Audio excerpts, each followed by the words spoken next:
دنیا بنائی تو اللہ تعالیٰ نے ایک نظام تیار کر کے دیا. اللہ نے ایک پورا نظام تیار کر کے دیا. جو نظام اللہ تعالیٰ نے آپ کو تیار کر کے دیا اس کو ہم کہتے ہیں دین. اس کو ہم کہتے ہیں دین. وہ ایک نظام ہے جو اللہ تعالیٰ نے آپ کو تیار کر کے دیا, وہ دین ہے. اچھا, اس دین کو جو چلانے کا طریقہ کار تھا اور اس دین کے بارے میں بتانے کے لیے اللہ نے 1,24,000 انبیاء اور پیغمبر ہمیں بھیجے.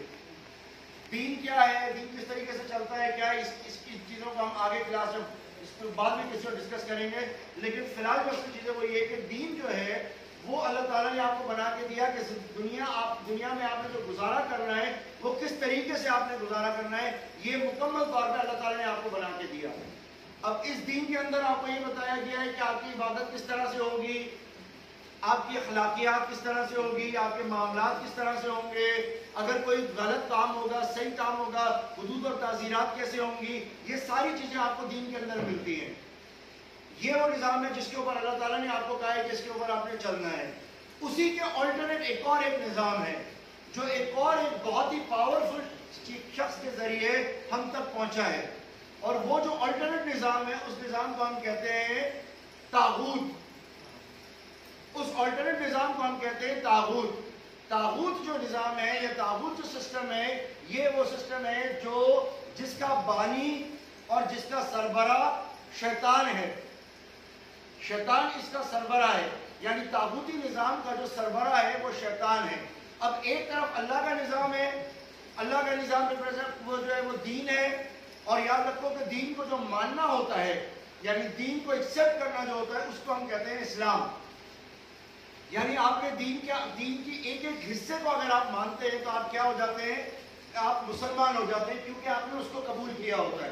اب یہ بات آپ کو واضح رہے کہ جتنے بھی آج تک لوگ آئے, جتنے بھی انبیاء پیغمبر آئے, ان سب نے جو سسٹم لوگوں کو دیا ہے وہ دین تھا.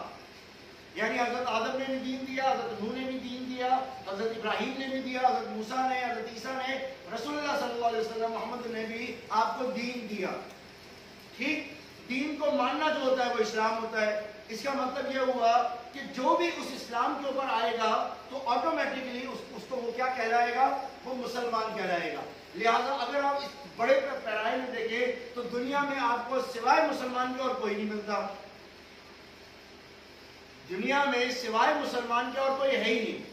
اب یہ لوگ جنہوں نے اپنے آپ کو عیسائی کہہ دیا, کسی نے اپنے آپ کو کچھ کہہ دیا, کسی نے اپنے آپ کو یہودی کہہ دیا, کسی نے اپنے آپ کو یعنی ایکس جو بھی کہہ دیا, یہ سب انہوں نے اپنے نام خود رکھ لیے ہیں.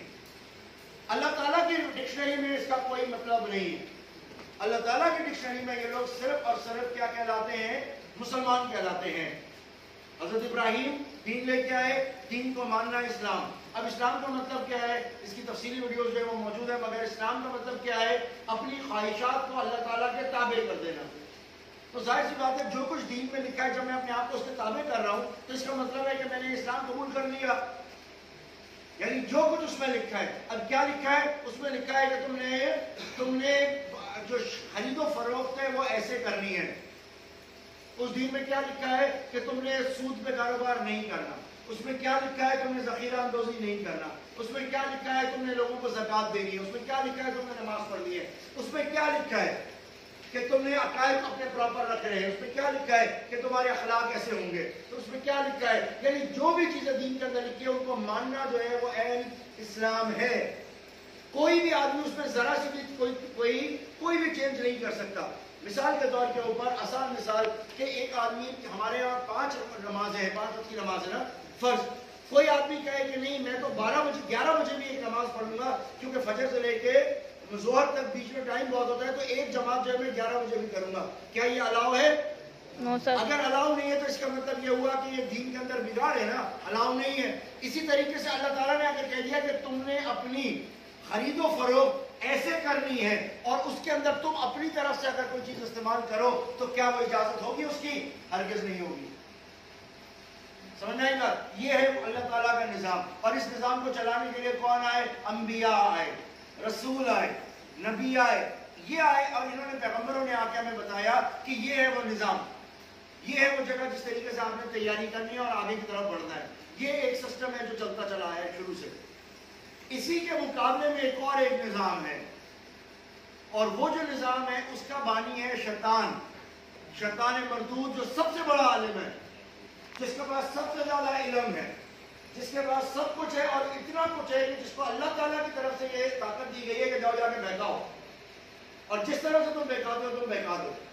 اس نے آ کے اپنا ایک آلٹرنیٹ نظام کھڑا کیا ہے اسی دنیا کے اندر، اسی انسانوں کے لیے اس نے اپنا ایک آلٹرنیٹ کھڑا کیا ہے، اور اس نے جو کھڑا کیا ہے اس کا نام ہے، اس کے نظام کا نام ہے طاغوت۔ قرآن میں بے شمار جگہوں پہ آتا ہے طاغوت سے اجتناب کرو۔ طاغوت کون ہے؟ طاغوت وہ نظام ہے جو اللہ کے نظام کے مقابلے میں کھڑا ہوتا ہے۔ یہ جو نظام کھڑا ہوتا ہے وہ کیا ہے؟ جو یہ کہتا ہے کہ بندگی تم اللہ کی نہیں کرو، میری کرو، جو اپنی بندگی نہیں کروا رہا بلکہ اللہ کی چھڑوا کے اپنی بندگی کروا رہا ہے، اپنے نظام کی کرا رہا ہے، تو وہ طاغوت ہے۔ اس کو ماننے والے طاغوتی، اور جو طاغوت کے اوپر عمل کر رہا ہے اس کا اسلام سے کوئی تعلق نہیں ہے۔ اب اگر آپ غور سے دیکھیں، پورے کے پورے 60 اسلامی ملک ہیں، ان ممالک میں اگر مسلمانوں کے ملک ہیں، 2 دن پہلے OIC بھی ہوئی ہے، اگر آپ غور سے دیکھیں تو مجھے یہ بتائیں کہ ان ممالک کے اندر اللہ کا سسٹم چل رہا ہے یا طاغوت کا سسٹم چل رہا ہے؟ کیونکہ بینکنگ طاغوتی نظام کے مطابق چل رہی ہے، عدالتیں طاغوتی نظام کے مطابق چل رہی ہیں، آپ کا تعلیم طاغوتی نظام کے مطابق چل رہی ہے، آپ کا تمام چیزیں طاغوتی نظام کے مطابق چل رہی ہیں، ہر چیز طاغوتی نظام کے مطابق چل رہی ہے۔ اور کہنے کے لیے آپ مسلمان ملک ہیں، تو ہماری مثال جو ہوتی ہے وہ یہ ہوتی ہے کہ کہنے کے لیے ہم مسلمان ہیں لیکن عمل ہمارے سارے طاغوت والے ہیں، اور جب ہم طاغوت والے عمل کرتے ہیں اور کوئی طاغوتی ہمارے کو کچھ کہتا ہے تو ہم کہتے ہیں ہم مسلمان ہیں، یعنی ہر برا کرنے کے لیے ہم مسلمان ہو جاتے ہیں۔ لیکن جس وقت رمضان آئے گا تو ہم مسلمان بن جائیں گے، لیکن ایکچوئل اگر ہم دیکھا جائے گا تو ہم طاغوت کی پوجا کر رہے ہیں، طاغوت کے عمل کے اوپر کر رہے ہیں جس کا اللہ سے کوئی تعلق نہیں ہے۔ اور وہ لوگ جس چیز کو بلائنڈلی فالو کرتے ہیں، جو بلائنڈلی فالو کر رہے ہیں اور اسی سسٹم کے اوپر اپنے آپ کو چلا رہے ہیں، تو یاد رکھو یہ وہ والے لوگ ہیں جن کے لیے قرآن میں ہے کہ جب آگ ٹھنڈی ہو رہی ہوگی جہنم کی، جب آگ ٹھنڈی ہو رہی ہوتی ہے تو ہم کوئلہ پھینکتے ہیں، ہم آگ ٹھنڈی ہو رہی ہوتی ہے ہم اس پہ تھوڑا تیل چھڑکتے ہیں، پانی ہوا مارتے ہیں۔ جب آگ جہنم کی آگ ٹھنڈی ہو رہی ہوگی تو اس وقت جب وہ جہنم کی آگ ٹھنڈی ہوگی تو اس وقت جہنم کہے گی اللہ سے کہ اللہ میری آگ ٹھنڈی ہو رہی ہے، تو اللہ تعالیٰ بالکل ویسے ہی جیسے اسٹیم انجن کے اندر کوئلہ بھر بھر کے ڈالتے ہیں نا، ایسے انسانوں کو اور پتھروں کو ڈالا جائے گا، تب وہ آگ فلیئر اپ ہوگی۔ آپ امیجن کریں کہ وہ لوگ جو بلائنڈلی اس سسٹم کو فالو کر رہے ہیں اور بلائنڈلی اس سسٹم کے آگے جھکے ہوئے ہیں، وہ ان کی مثال وہ ہے کہ جو اس میں جائیں گے، اور یہ جب آگ گرم ہوگی تو جلیں گے اس میں کون؟ جنہوں نے طاغوتی سسٹم بنایا ہے، یعنی ان کو جلانے کے لیے وہ ہوگا، اور یہ عوام جو ہے جو اس سسٹم کو بلائنڈلی فالو کر رہی ہے ان کا کیا حال ہوگا۔ تو ایک بہت بڑا ایک ہمارے ساتھ ایک دھوکہ ہے کہ ہم ہیں کسی نظام کے، ہم چل کسی نظام میں رہیں۔ یہ دھوکہ پہلے ہمارے ساتھ نہیں ہوا، ہم سے پہلے یہ سب کے ساتھ ہوا ہے۔ اب آپ یاد رکھیں کہ طاغوت جو ہے، دین کو میں نے آپ کو بتایا کہ دین کو چلانے کے لیے سارے انبیاء ہیں، تمام رسول ہے، پیغمبر ہے، لیکن بعد میں اس کے بعد پھر صدیقین آنا شروع ہو گئے، پھر بعد میں شہداء آنا شروع ہو گئے، صالحین آنا شروع ہو گئے، اور اب ہمارے پاس آپ کے پاس اولیاء ہیں، کتب ہے، ابدال ہیں۔ یہ وہ لوگ ہیں جو اس نظام کو چلا رہے ہوتے ہیں۔ ضروری نہیں ہے کہ یہ کتب ابدال آپ کو کسی مسجد میں یا مدرسے میں یا کسی مزار پہ ملے، ہو سکتا ہے اس انسٹیٹیوٹ کے باہر بیٹھا ہوا جو ڈاکٹر ہے وہی کتب ہو، وہی ابدال ہو جس کی دعاؤں سے ہم لوگ چل رہے ہوں، وہی لوگ ہیں جن کی وجہ سے ہمارا کام چل رہا ہو۔ تم لوگوں کے اندر کلاس میں بیٹھا ہوا یہ داڑھی والا شخص ہو سکتا ہے کہ وہ کتب ہو یا ابدال ہو، کہ اس کا کوئی غلط کام نہ ہو، کوئی غیر شرعی عمل نہ کرتا ہو سکتا ہے تم میں کوئی لڑکی ایسی ہو جس کے اندر اللہ تعالیٰ نے وہ صلاحیت رکھی ہو کہ اس کی وجہ سے اس پوری یونیورسٹی، اس پورے کیمپس کے اوپر اللہ کا عذاب نہیں آ رہا۔ اللہ کا نظام اللہ کے لوگ لے کے چل رہے ہیں، اور شیطان کا نظام طاغوت، وہ طاغوت کے لوگ لے کے چل رہے ہیں، اور بڑی طاقت سے چل رہے ہیں۔ اور یاد رکھو یہ نظام ہمیشہ چلتا رہا ہے۔ جو سوشالوجی ہے شروع سے معاشرے کی، اس دنیا کی سوشالوجی یہ رہی ہے، ایک طرف اچھے لوگ رہے، ایک طرف برے لوگ رہے، شروع سے رہے، ایک طرف اچھے تھے ایک طرف برے تھے۔ یہ آج کا معاملہ نہیں ہے، یہ شروع کا معاملہ ہے کہ ہمارے ساتھ اچھے اور بروں کا چکر چلتا رہا ہے۔ اب ان لوگوں کی آپس میں لڑائیاں بھی ہوتی رہی ہیں، کبھی طاقت طاغوت کے پاس آ جاتی ہے اور کبھی طاقت دیندار کے پاس آ جاتی ہے، کبھی نیک اللہ والوں کے پاس آ جاتی ہے طاقت اور کبھی ان کے پاس آ جاتی ہے۔ تاریخ بھری پڑی ہے۔ اب اگر مثال کے طور کے اوپر دیکھیں کہ طاغوت جو ہے وہ کس طریقے سے کام کرتا ہے، طاغوت کیا ہے، طاغوت کیا ہے اس کو ایکسپلین کر رہے تھے۔ مثال کے طور کے اوپر ہمارے پاس آ جاؤ تو ہم دین کی بات کرتے ہیں، تو دین کس طریقے سے چل رہا ہے؟ دین چل رہا ہے اپنے عقائد کے اوپر، اخلاق کے اوپر، معاملات کے اوپر، عبادات کے اوپر اور حدود اور تعزیرات کے اوپر۔ اب چلے جاؤ تم اس کے اوپر کہ طاغوت کس پہ کام کر رہا ہے۔ طاغوت کو 3 چیزوں کی ضرورت ہوتی ہے۔ جب 3 چیزیں طاغوت کے پاس پوری ہوتی ہیں تو وہ اپنی سپریمیسی قائم کرتا ہے۔ وہ 3 چیزوں سے پہلے آپ یاد رکھو کہ ان سب کا جو مقابلہ ہے وہ سب کا پڑا ہے۔ ہر نبی کا مقابلہ طاغوت کے ساتھ پڑا ہے۔ کوئی ایسا نبی نہیں آیا جس نے طاغوت کے ساتھ مقابلہ یا لڑائی نہ کی ہو، ڈائریکٹلی 1 to 1 لڑائی نہ کی ہو۔ اب کسی زمانے میں وہ طاغوت جو تھا وہ نمرود کی صورت میں تھا، کسی زمانے میں وہ طاغوت نمرود کی صورت میں تھا، کسی زمانے میں وہ طاغوت حضرت نوح علیہ السلام کی صورت میں، حضرت ادریس علیہ السلام کی صورت کے اندر ان ایلینز کی شکل میں تھا جو دنیا میں آ کے اپنا الٹے سیدھی حرکتیں کر رہے تھے۔ کسی زمانے میں طاغوت کی جو مثال تھی وہ شداد کی صورت میں تھا۔ یہ وہ لوگ ہیں جنہوں نے خدائی دعوے کی ہیں۔ اور پھر سب سے بڑی جو اگزامپل ہمیں اللہ تعالیٰ نے دی ہے، جو سب سے بڑی دی ہے، وہ دی ہے طاغوت کی حضرت موسیٰ علیہ السلام کے دور میں۔ حضرت موسیٰ کا ایک کیس اسٹڈی ہمارے سامنے دی ہے، اس لیے 3 دفعہ قرآن میں حضرت موسیٰ کا اور فرعون کا ذکر کیا گیا ہے، صرف اس لیے تاکہ ہم پہچان سکیں، آئیڈینٹیفائی کر سکیں کہ طاغوت کیا ہے اور طاغوت کے پرنسپلز کیا ہیں۔ اور اسی طاغوت کا پھر مقابلہ حضرت عیسیٰ سے بھی ہوا۔ حضرت عیسیٰ کے بعد اسی طاغوت سے رسول اللہ نے بھی لڑائی کی، اور پھر اسی طاغوت سے بعد میں حضرت عثمان، حضرت علی، حضرت حسن، حضرت حسین سب کا واسطہ پڑا۔ اور یہ وہ طاغوت کرتے کرتے کرتے بالآخر 1924 کے اندر آپ کا مسلمانوں کو کچل دیتا ہے۔ یہی طاغوت ہے جو 1898 کے اندر فرعون کی لاش دوبارہ باہر آتی ہے۔ یہ وہ فرعون ہے جب لاش اس کی باہر آتی ہے جس کے لیے قرآن نے کہا ہے کہ ہم تمہیں ایک دفعہ پھر مثال بنائیں گے۔ وہ جب وہ آتی ہے تو اس کی لاش جب فرانس لے جائی جاتی ہے تو اس کو ریڈ کارپٹ استقبال کیا جاتا ہے فرعون کی لاش کو، 1898 میں جب نکلتی ہے۔ اور 1902 کے اندر ایک دنیا کی ایک خطرناک قسم کی موومنٹ سٹارٹ ہو جاتی ہے، اس موومنٹ کا نام ہے زائنسٹ موومنٹ۔ وہ سٹارٹ ہو جاتی ہے، کچھ عرصے کے بعد وہی موومنٹ آپ کا اسرائیل ورلڈ وار 1 کراتی ہے، پھر وہی موومنٹ ورلڈ وار 2 کراتی ہے، اور وہی موومنٹ ورلڈ وار 3 کراتی ہے۔ اس 3 سے پہلے آپ کو پہلے بالکل ڈم ڈف اینڈ جانور بنانا چاہتی ہے پوری دنیا کے اندر، اور یہ سلسلہ چلتا چلا ہے۔ اسی طاغوت نے ہٹ کیا جس کی وجہ سے کرسچینٹی جیسا مہذب ترین لوگ برباد ہو گئے، کرسچینٹی جیسے لوگ ختم ہو گئے۔ اسی طاغوت نے ہٹ کیا جس کی وجہ سے ہندو جیسے پڑھے لکھے لوگ آج بالکل دربدر ہو گئے۔ ہندو جیسے لوگ بالکل دربدر ہو چکے ہیں، ان کو کچھ نہیں پتا۔ یہاں بیٹھے ہوئے کسی لڑکے سے میں سوال کروں، کوئی ہے ادھر کوئی بیٹھا ہوا، کوئی ودیارتھی بیٹھا ہے یہاں پہ؟ پیچھے بیٹھی ہوئی لڑکی، کوئی ودیارتھی بیٹھا ہے؟ ہندو بیٹھا ہے؟ ہاتھ کھڑا کرو۔ یہ دیکھو میں اتنی دیر سے بول رہا ہوں ودیارتھی بیٹھا ہے تو کوئی ہاتھ نہیں کھڑا کرا، میں نے لفظ ہندو بولا تو فوراً ہاتھ کھڑے ہو گئے۔ یہ ہے وہ چیز جو دیکھو مسلمانوں کے ساتھ نہیں ہے، ان لوگوں نے پوری دنیا کے ساتھ یہ عمل کیا ہے۔ یہ آدمی یہاں بیٹھا ہوا اپنے ہندو کے اوپر ہاتھ کھڑا کر رہا ہے، ودیارتھی کے اوپر ہاتھ نہیں کھڑا کر رہا۔ یہ حال کر دیا اس قابل ترین قوم کا جو پڑھائی میں لکھائی میں جو دنیا کی پالیٹکس میں انتہائی سمجھدار لوگ تھے۔ آدمی کی حالت یہ ہو گئی کہ ہندو پہ ہاتھ کھڑا کر رہے جبکہ اس کو یہ پتہ نہیں ہے سندھ میں بیٹھا ہوا ہے، اس کو یہ نہیں پتا یہ پاکستان میں بیٹھا ہے۔ He is not Hindu, he is Pakistani. Hindu is a geographical name. A person who lives in Hindustan is called Hindu. جو آدمی سندھ میں رہتا ہے یہ سندھی، یہ ریلیجن کا نام نہیں ہے، لیکن ہم نے اٹھا کے ہندو بنا دیا۔ ہمارا اتنی دماغ وہ ہو گئی، اصل دھرم کا نام ان کا ودیارتھک دھرم ہے، وہ اس دھرم سے نام سے پہچانتے نہیں ہیں۔ بالکل ایسے ہی جیسے مسلمانوں کے ساتھ آ گیا، ان سے پوچھو تو وہ تو شیعہ سنی دیوبندی بریلوی اہل حدیث اس سے باہر ہی نکلنے کو تیار نہیں ہے۔ جیسے مسلمانوں کے ساتھ اس سے پہلے ان کے ساتھ کیا ہے، اس سے پہلے کرسچن جیسی اعلیٰ نسل کے لوگ جو انتہائی پیارے لوگ تھے، جن کا قرآن میں تذکرہ ہے، جن کی قرآن میں تعریف ہے عیسائیوں کی، ان تک کی حالت یہ ہو گئی ہے کہ آج ہمیں 700 فرقے بن گئے۔ یہ سب کس نے کیا؟ اس طاغوت نے کیا۔ طاغوت ہیومینٹی کی دشمن ہے، طاغوت تیری میری دشمن نہیں ہے،